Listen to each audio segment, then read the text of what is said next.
Ternyata alam semesta ini isinya adalah getaran, vibrasi, energi. Dan ternyata semua yang datang ke dalam kehidupan kita itu bukan ciptaan Tuhan.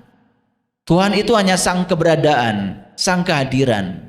Semua yang datang dalam kehidupan kita karena kita menggunakan diri kita untuk menarik semua itu sehingga mereka tertarik ke dalam kehidupan kita.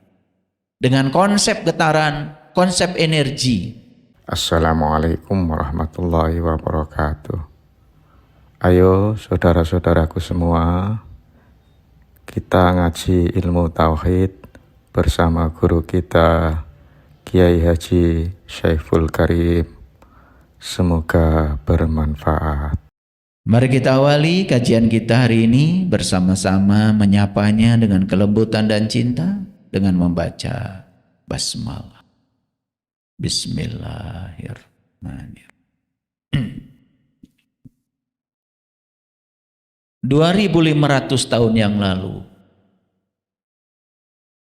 semua ilmuwan di alam semesta ini mempertanyakan, sebetulnya semua benda-benda yang di alam semesta ini, termasuk diri kita sendiri, itu terbuat dari apa?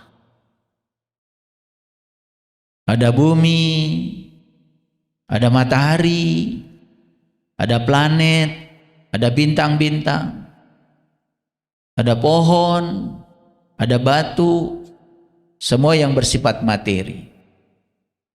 Ada hewan, ada tumbuhan.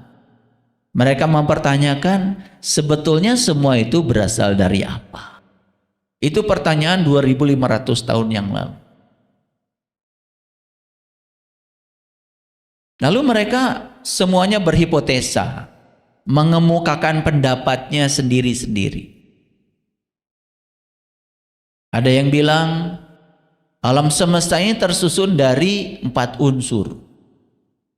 Yang namanya api, yang namanya air, yang namanya udara, yang namanya tanah. Dan mereka menganggap saat itu seolah-olah 4 unsur itu adalah unsur dasar.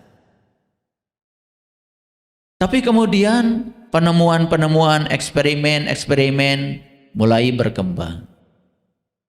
Bahkan ada ilmuwan yang berani mengatakan, oh ternyata air, api, udara, dan tanah ini tersusun oleh sesuatu yang amat kecil, yang saat itu disebut saja atom. Dan mereka mengatakan atom adalah bagian terkecil dari suatu unsur yang tidak bisa dibagi-bagi lagi saat itu. Karena teknologi belum secanggih yang sekarang. Nah, ketika orang mengemukakan konsep atom, tentu saja banyak yang menentangnya. Karena atom tidak bisa dilihat. Seolah-olah yang tidak bisa dilihat itu tidak ada. Padahal yang tidak bisa dilihat bukan tidak ada. Karena keterbatasan teknologi, keterbatasan penglihatan kita saat itu. Makanya ketika orang mengemukakan konsep atom, semua menyerang. Biasa, kalau ada hal baru, ya, dan orang-orang yang merasa mapan dengan konsep lama tidak bisa menerima. Bahkan dikucilkan.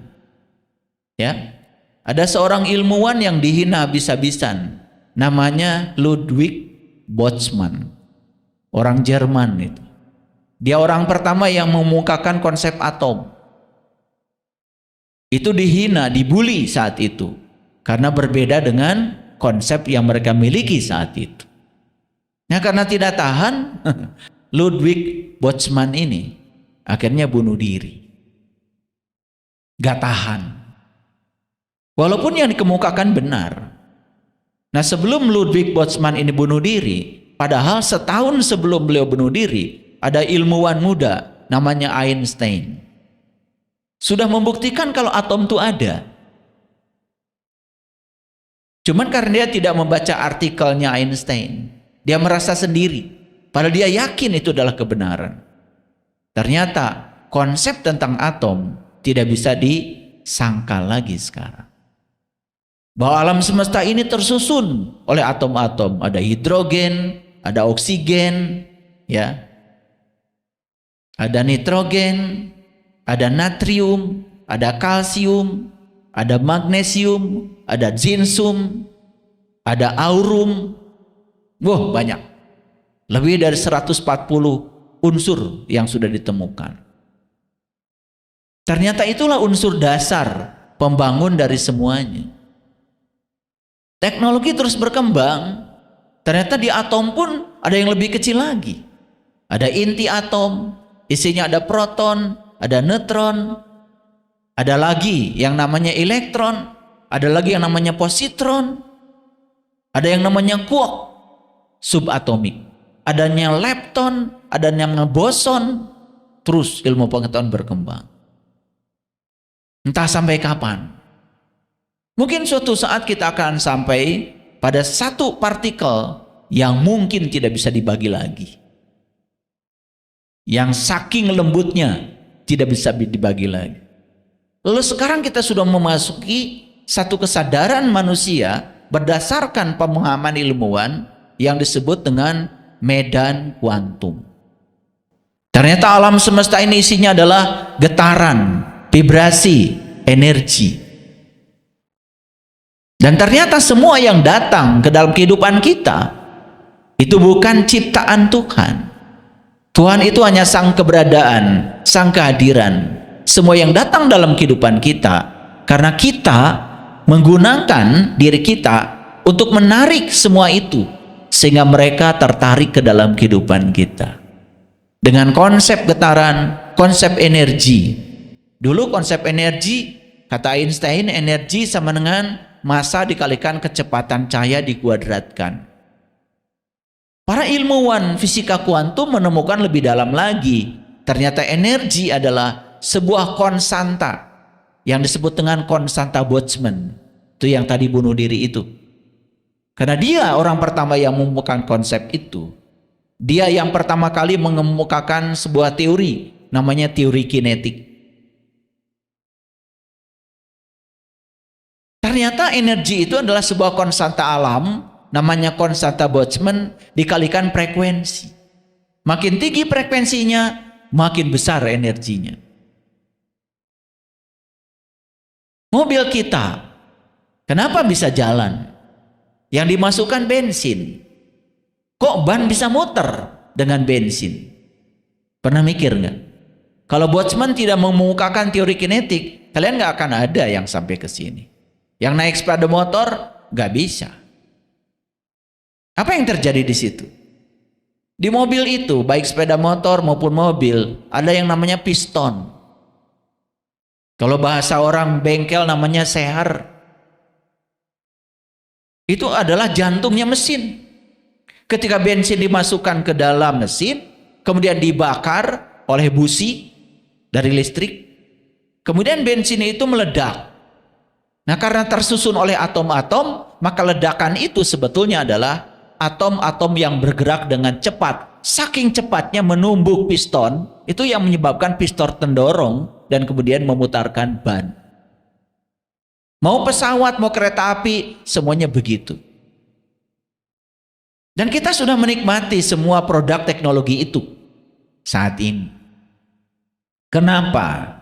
Karena ada orang-orang yang mau menjadi dirinya sendiri. Karena ada orang-orang yang mau mengumpulkan pendapat yang berbeda, walaupun saat itu pendapatnya ditentang habis-habisan. Ada orang yang berani.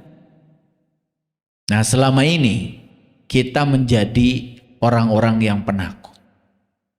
Berbeda sedikit dengan orang lain, tidak berani, walaupun itu benar. Bayangkan ya, kalau tidak ada ilmuwan yang mau berbeda, mungkin penemuan-penemuan teknologi pun sekarang tidak ada.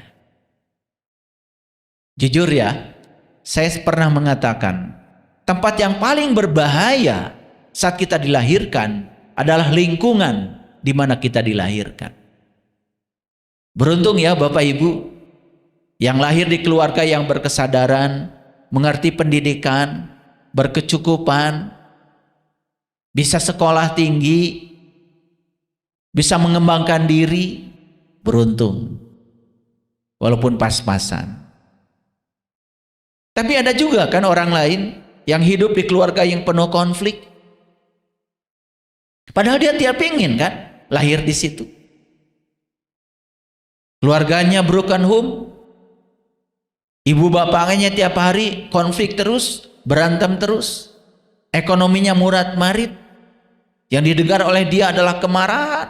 Yang didengar oleh dia adalah racun-racun kehidupan yang membentuk pola pikirnya menjadi seperti yang sekarang ini. Nyaris kita tidak bisa keluar dari lingkungan itu. Kenapa? Otak kita sudah dikasih doktrin-doktrin dan dogma-dogma. Keyakinan kita pun nyaris tidak bisa memilih, harus mengikuti keyakinan yang melahirkan kita. Nyaris tidak pernah ditanya kita mau keyakinannya apa. Semua kemerdekaan kita dirampas sejak kita lahir ke alam semesta ini. Lalu kita tidak sadar kalau hari ini yang disebut dengan diri kita ini bukanlah diri kita yang asli. Wajah asli kita sudah tidak ada lagi. Yang sekarang yang ada adalah wajah palsu kita. Tetapi banyak yang tidak menyadari kalau sekarang kita sudah tidak memiliki wajah asli lagi. Itulah kajian kita hari ini. Oleh karena itu, bagaimana cara kita bertemu dengan wajah diri kita yang asli kembali?